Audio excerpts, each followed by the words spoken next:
Assista agora Sobre Rodas com Helena Gimenez. MultiTV Maringá. 24 horas de programação local. Agora no canal 24 da NET.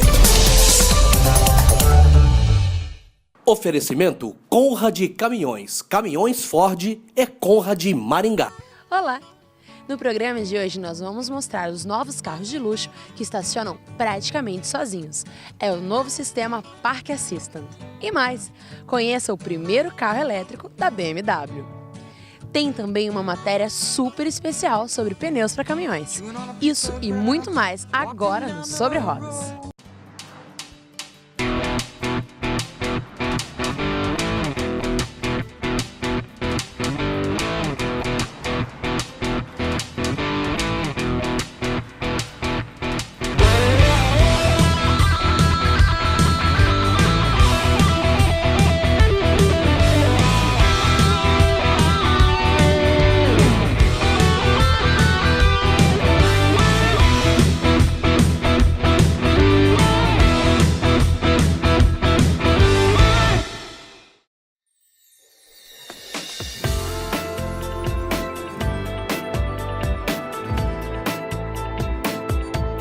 Você já ouviu falar do Park Assistant? É uma tecnologia que está vindo implementada nos grandes carros de luxo. E para mostrar para vocês aí de casa como que funciona esse sistema, eu estou dentro de um Fusion Titanium e eu vou explicar como que funciona todo esse processo do Park Assistant. Primeiramente, você vai acionar o botão do Park Assist, que vai mostrar para você no painel o início do processo de auxílio de estacionamento. Então, com o botão acionado, você vai procurar uma vaga, passando perto dos carros que estão estacionados, e quando você encontrar um espaço que esteja a no mínimo 20% um tamanho maior do que o carro, que é o mínimo que o Park Assist permite, ele vai indicar no painel que a vaga foi encontrada. E vai pedir para que você acelere um pouco mais para frente, para que você possa iniciar a manobra. Então você vai acelerar um pouco mais para frente e ele vai indicar que você aperte o freio e engate a marcha ré. Assim que você engatar a marcha ré, o carro vai começar a fazer todo o processo de estacionamento sozinho. Então você solta o pé do freio, dá um toquinho no acelerador, dependendo de onde você está, se você está numa área plana, você nem precisa dar esse toque no acelerador, e o carro vai fazendo todo o movimento de ré, entrando na vaga sozinho. Você pode acompanhar o movimento pela câmera, ele dá sinais sonoros caso você se aproxime muito do carro da parte de trás e da parte da frente, e você vai controlando esse sistema pelo freio. Caso você ache que ele está indo muito para um lado ou muito para o outro, você pode pôr o pé no freio, ajustar com a mão, ou simplesmente pôr o pé no freio, conferir se ele está indo mesmo para o lugar onde ele deveria ir, solta o freio e ele termina de fazer o estacionamento. Quando ele termina, ele avisa no painel que o estacionamento foi concluído. O Park Assist foi projetado para facilitar o motorista no momento de estacionamento, porque os novos modelos de carro estão vindo com uma metragem muito maior do que o que vinha há uns anos atrás. Então, fica muito mais complicado de você estacionar, principalmente nas grandes metrópoles, onde nem sempre você encontra uma vaga, e quando você encontra, ela nem sempre é na metragem ideal para que você faça essa manobra de forma fácil, né? O carro que vem com o sistema de Park Assistant, ele tem sensores frontais, né, sensores atrás e sensores nas laterais. Então ele vai pegar todo o movimento do carro na parte da frente, na parte de trás, e os sensores sônicos nas laterais, para que ele possa não só medir o tamanho da vaga onde ele vai estacionar, mas também a distância do carro que está na frente, a distância do carro que está atrás, e esse objeto que possa estar vindo a passar no meio dessa manobra que ele vai estar realizando.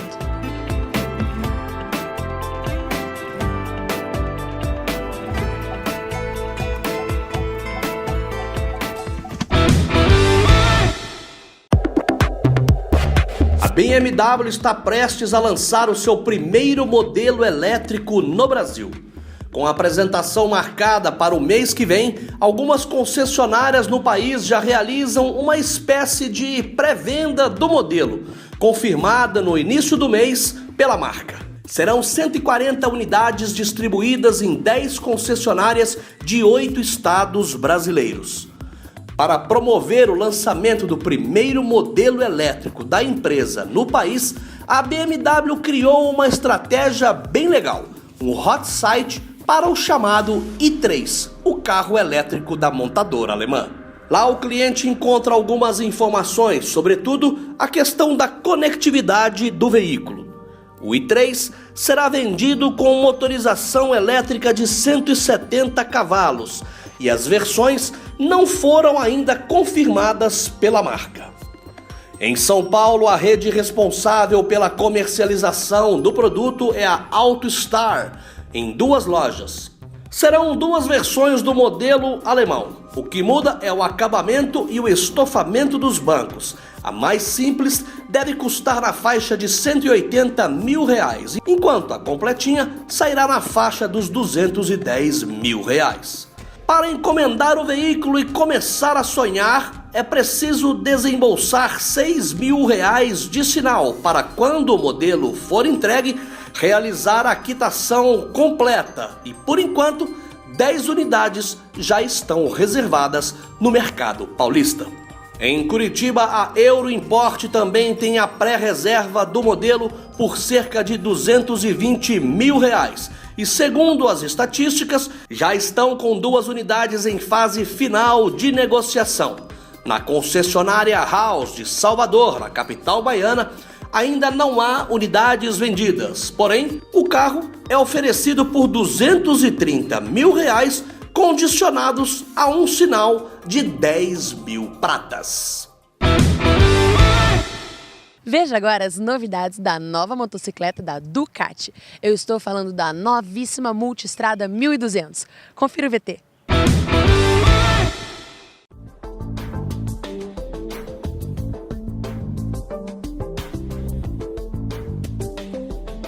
Ela é considerada a aventureira mais versátil da marca e chega ao mercado custando apenas R$ 70 mil.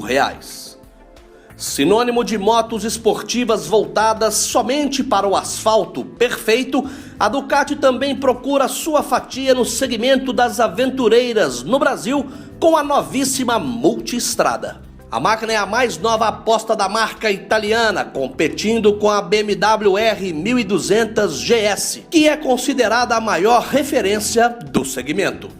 Para avaliar o seu desempenho, a nossa equipe rodou mais de 400 quilômetros pelo sul do Brasil para testar a moto. Apesar da investida nítida no segmento das Max Trails, as motos com proposta de ter boa capacidade de deslocamento tanto no asfalto como em pavimentos ruins ou na terra de verdade, a Multistrada não esconde o sangue italiano e traz radicais incomuns para as aventuras em todo o seu conjunto. O modelo está longe de ser uma Max Trail tradicional como a GS que dissemos agora há pouco.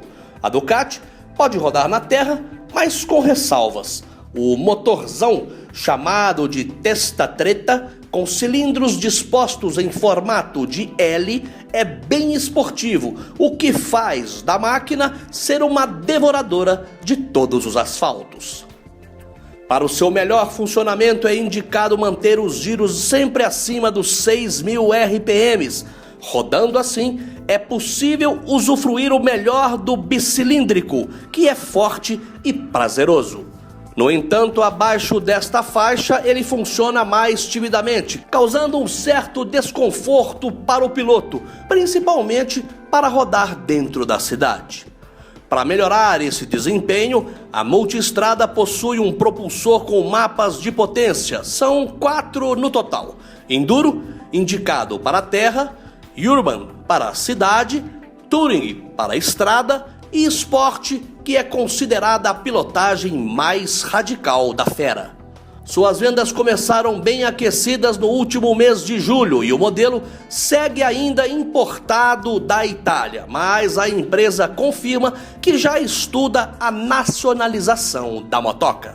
A máquina começou a ser montada em Manaus, a exemplo do que acontece com a Diavel e Monster 796, por meio da parceria com a Dafra. Até março do próximo ano, mais de 150 unidades serão vendidas no Brasil e a expectativa da Ducati é que o número chegue a 480 unidades no meio do próximo ano.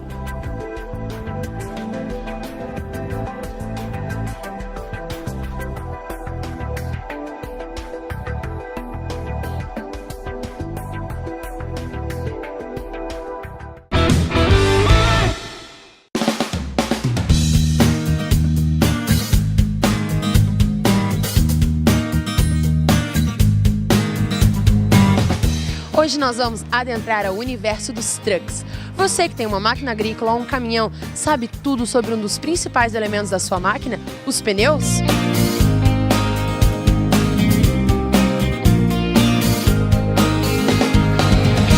Para continuar falando sobre esse assunto de pneus para caminhões, eu vou conversar com meu amigo Douglas, que entende tudo sobre o assunto, que vai dar uma geral pra gente.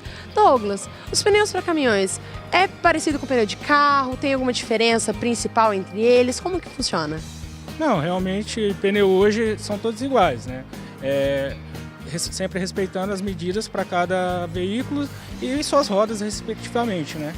E a gente vai ter diferença de aro, né? Os carros a gente ouve falar bastante. Aro 13 já está meio fora de moda, mas a gente tem ali aro 14, 15, 16.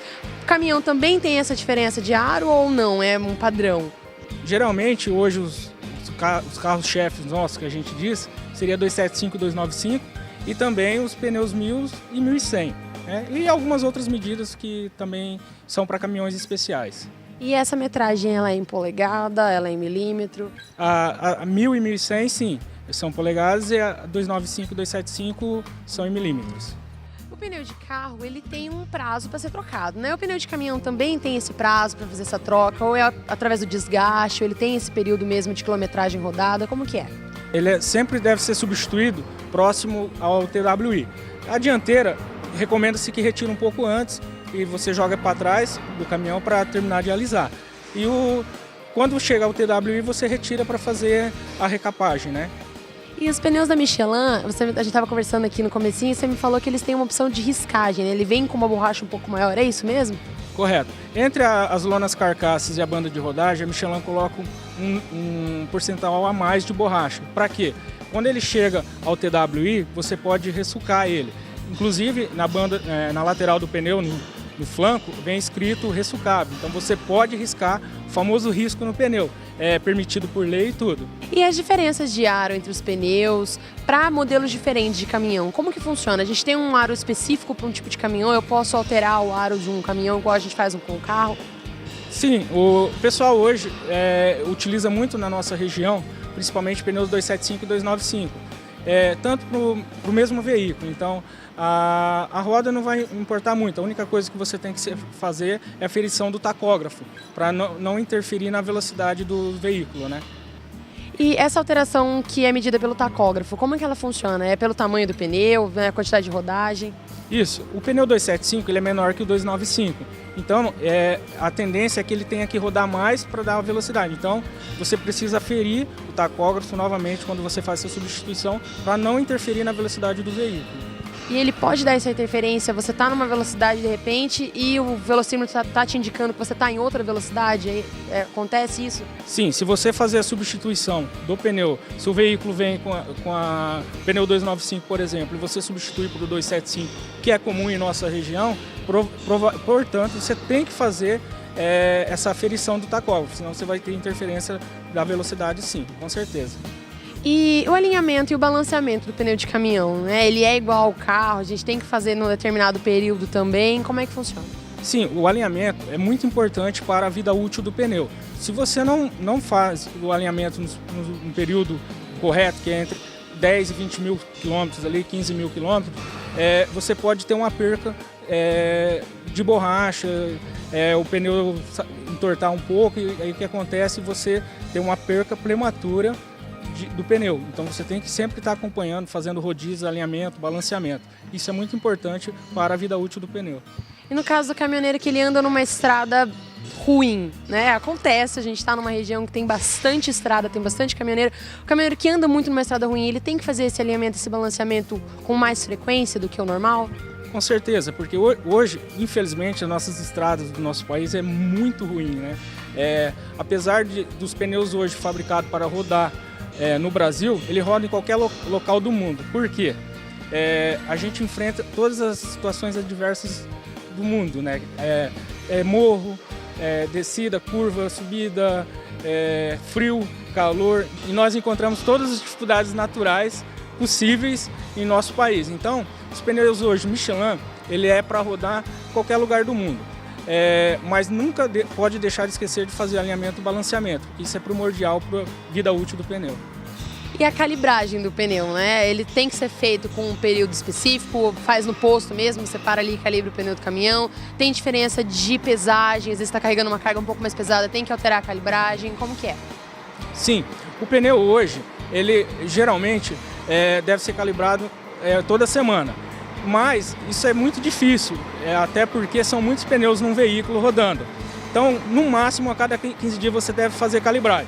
Isso pode ser feito em qualquer posto de gasolina, onde tenha compressores próprios para calibragem, né, os calibradores, ou então uma revenda autorizada que trabalha com pneu, ou borracharias de estrada. Isso é muito importante, porque se você rodar com uma calibragem muito alta, você vai ter uma perca da carcaça menor, mas você também vai ter, se você andar subinflado. E se você andar com a calibragem menor, você também vai ter uma perca, porque você vai trabalhar mais o flanco do pneu, você pode ter um desgaste maior do pneu também. A vida útil dele você vai prejudicar. Então é isso aí, pessoal. Você que tem um caminhão, que tem uma máquina agrícola, fique de olho nos seus pneus e cuide bem da sua máquina.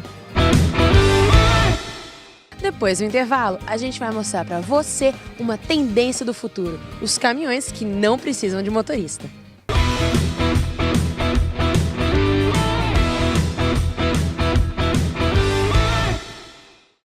Chegou o novo caminhão Ford Cargo 1119 com chassi totalmente novo e robusto, destinado aos segmentos de 11 toneladas. Preparado para uso de baú isotérmico ou frigorífico, carga seca, guincho, plataforma e bebidas. Corra já para a Conrad, toda a linha Cargo com taxa Finame de 0,49% ao mês, com 10% de entrada e saldo em 72 meses. Venha aproveitar na Conrad Caminhões em Maringá. Ligue 3261-9999. Respeite os limites de velocidade. Você está assistindo Programa Sobre Rodas com Helena Gimenez. MultiTV Maringá. 24 horas de programação local. Agora no canal 24 da NET.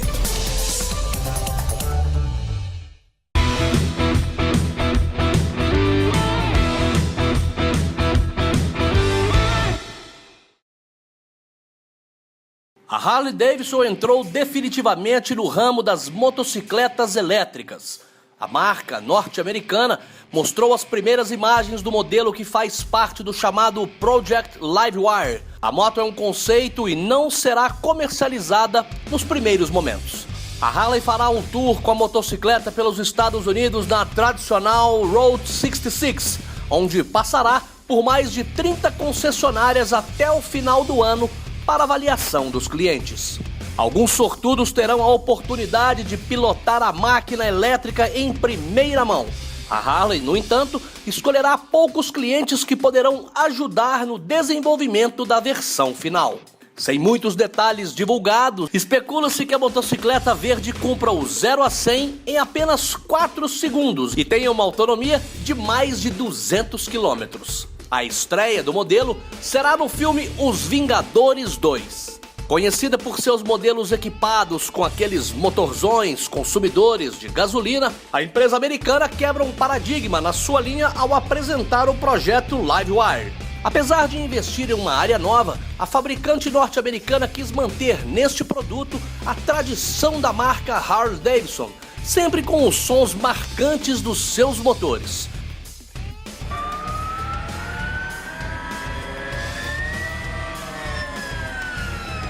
O ruído foi inspirado no barulho de uma turbina de avião, palavras de Jeff Richling, o chefe da engenharia e novos produtos da Harley-Davidson. Sua velocidade máxima é limitada eletronicamente a 148 km por hora e a moto possui autonomia média de 85 km, levando cerca de 3 horas e meia para recarregar completamente as baterias. Também existe a ajuda do sistema de regeneração da energia dos freios.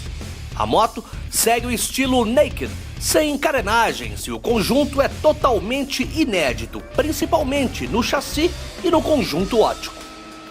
Da linha atual da Harley, a Livewire é a única que se aproxima muito do V-Road visualmente falando. Além de utilizar energia elétrica para se mover, outra novidade interessante desta máquina é o uso de um monoamortecedor na traseira. Atualmente, a linha da empresa utiliza principalmente o amortecedor duplo no eixo traseiro.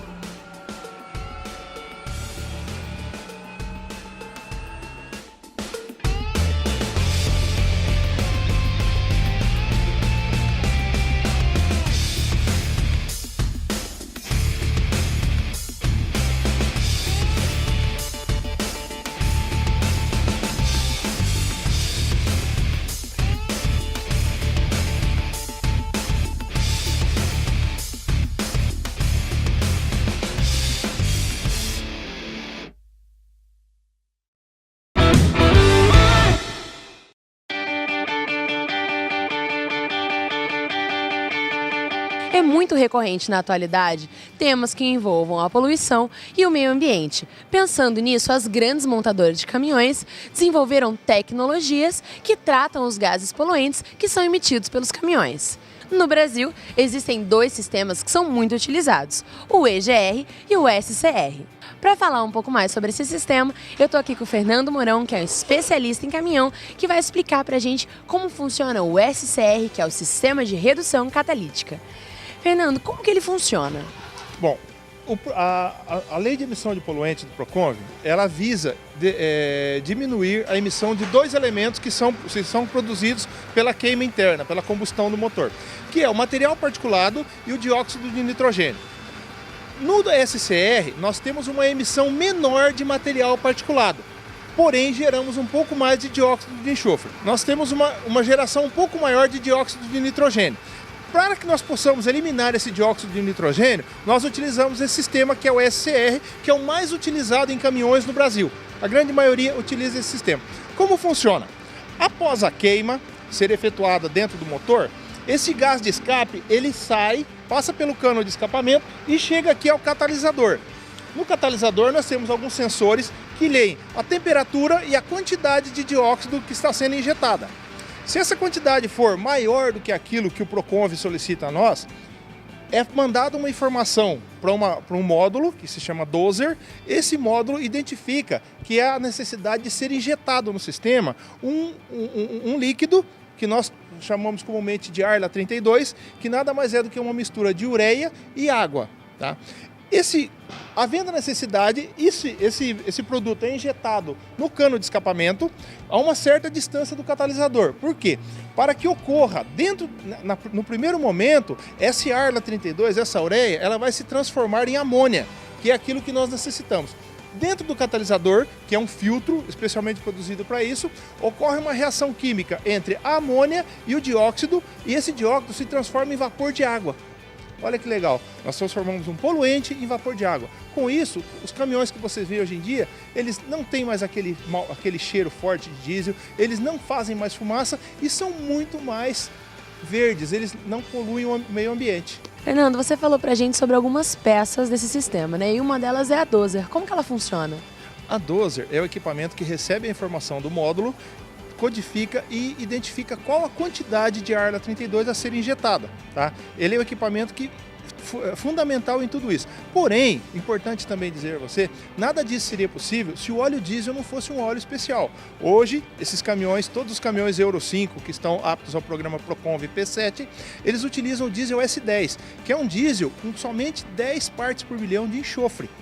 Isso já faz com que você gere muito menos poluentes. Então, é um sistema complexo que trabalha com um diesel de melhor qualidade, um diesel mais puro.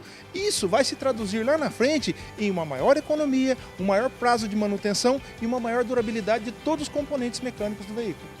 E se de repente o motorista resolver colocar um diesel com um número maior de partículas de enxofre, né? Existem alguns diesels com um número muito maior de partículas de enxofre. Vai acabar acarretando algum problema em todo o sistema? Ou tem como rodar e, né, vai consumir um pouco mais, mas vai rodar normalmente? Não, nós recomendamos que não seja utilizado porque ele vai gerar problemas. Lembrando também que todo caminhão Euro 5, quando você faz qualquer modificação no sistema para evitar o uso do Arla ou para poder utilizar outro óleo diesel, isso é um crime ambiental, é um crime inafiançável. Então, pessoal, as montadoras hoje nós estamos preocupados demais em fornecer o que há de melhor para vocês. Essa tecnologia é utilizada hoje na Europa, então nada melhor do que vamos aproveitar. Nós vamos utilizar um diesel mais puro, vamos deixar um ambiente melhor para os nossos filhos, nossos netos e o que é melhor, vamos ter um veículo que vai durar mais e ser mais econômico. E quando se traduz em dinheiro no bolso do transportador, isso é muito importante.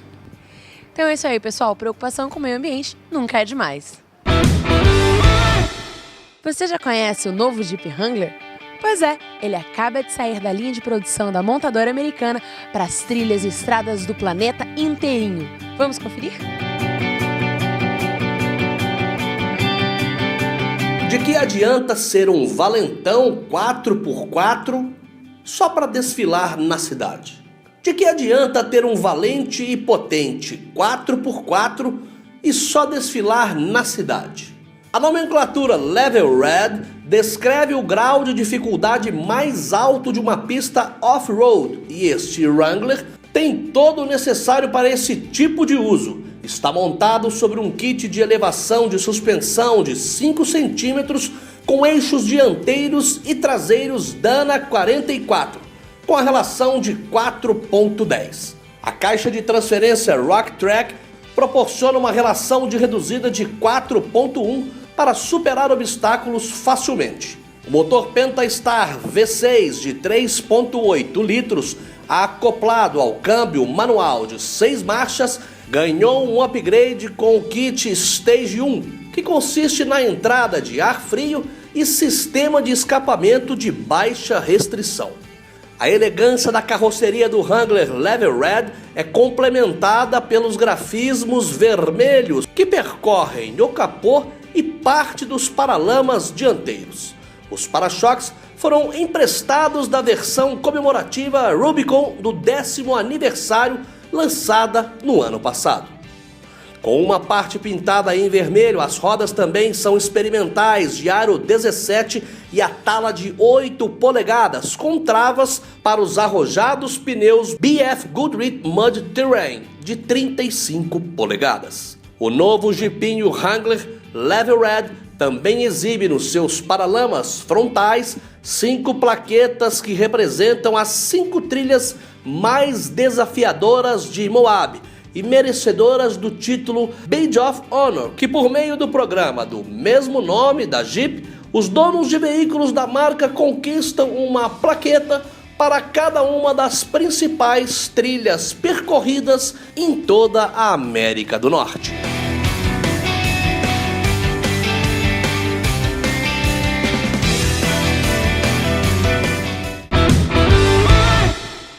Confira agora algumas dicas sobre acessórios para o seu carro e veja o que realmente vale a pena ter no seu veículo.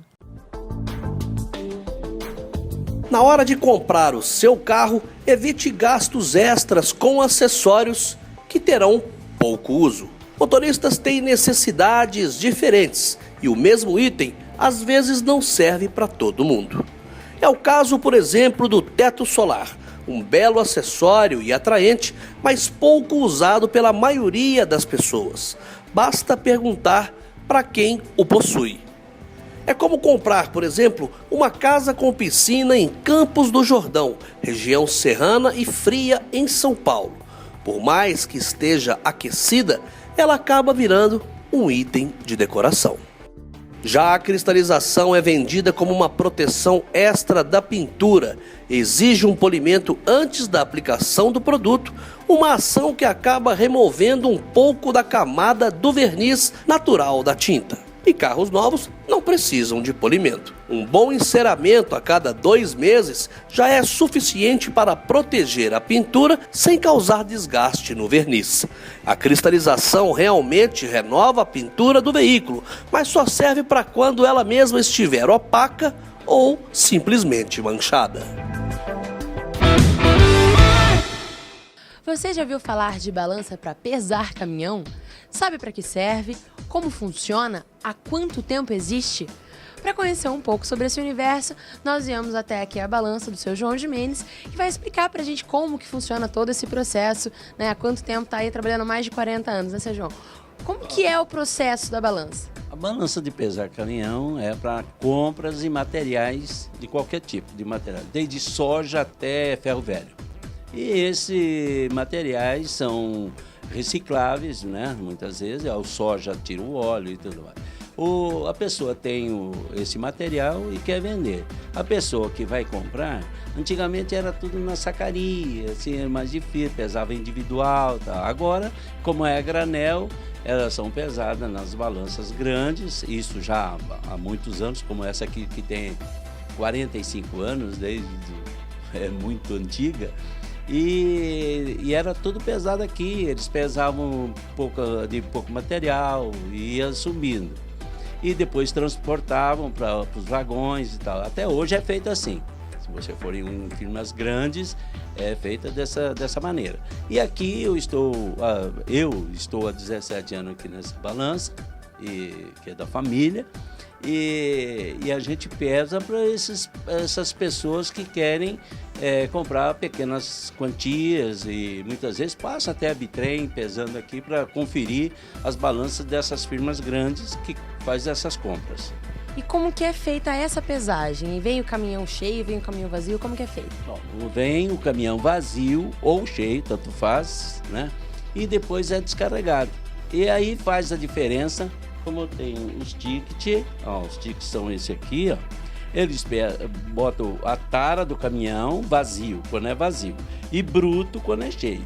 Aí diminui um do outro, a parte que sobra é o líquido, que vai ser pago. Aqui coloca-se a placa do caminhão, o horário, e a data, tudo direitinho, e o material que é. E aí a pessoa vai com esse ticket, que é confiável, vai receber ou faz o acerto.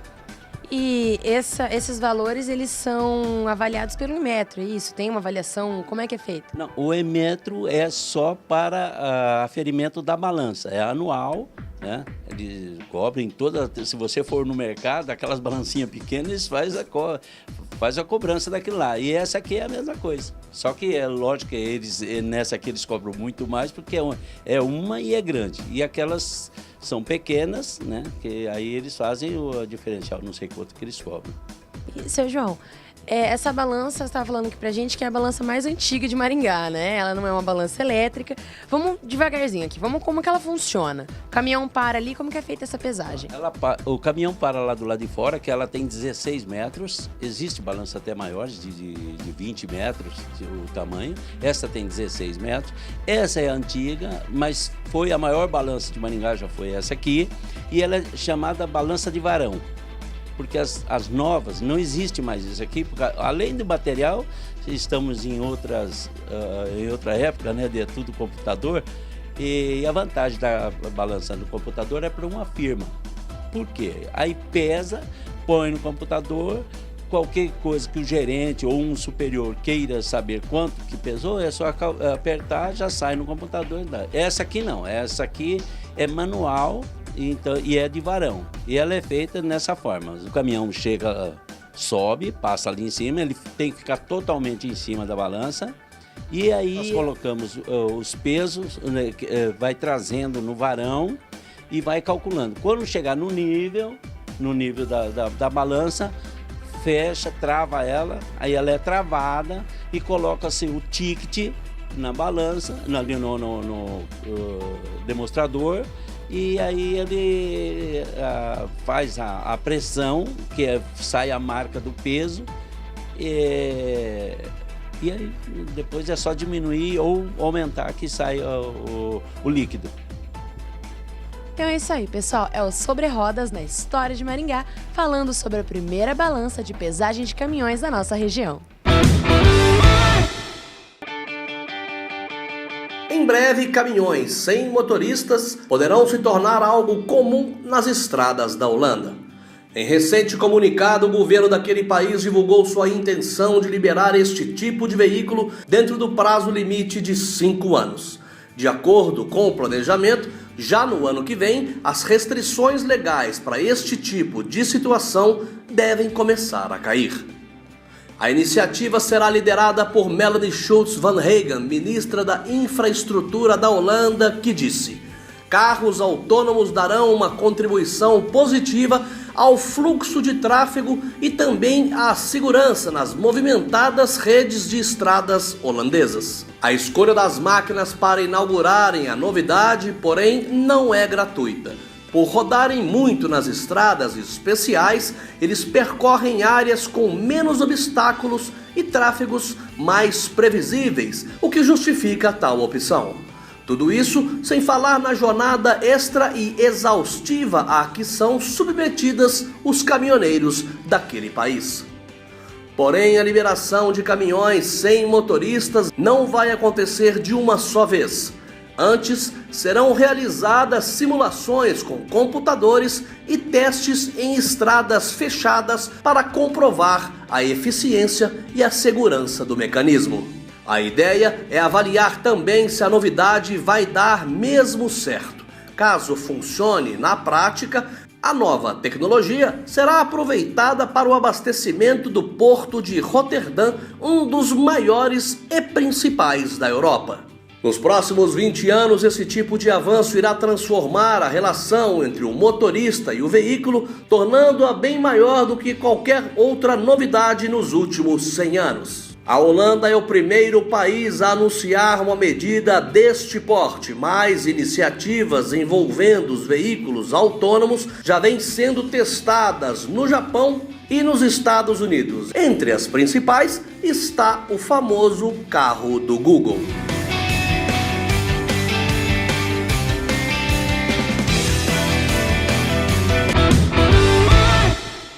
É isso aí, o programa de hoje fica por aqui e eu volto na próxima semana. Até lá!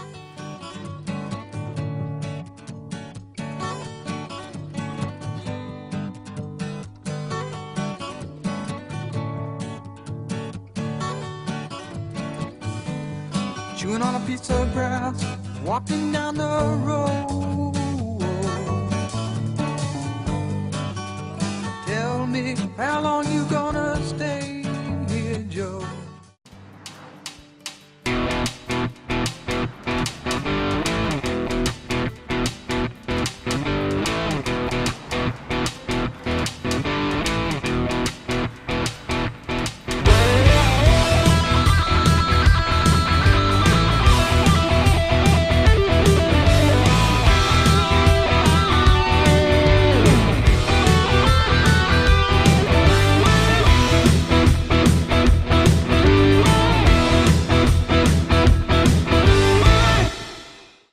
Oferecimento Conrad Caminhões, Caminhões Ford e Conrad Maringá. Você assistiu Programa Sobre Rodas com Helena Gimenez. MultiTV Maringá, 24 horas de programação local. Agora no canal 24 da NET.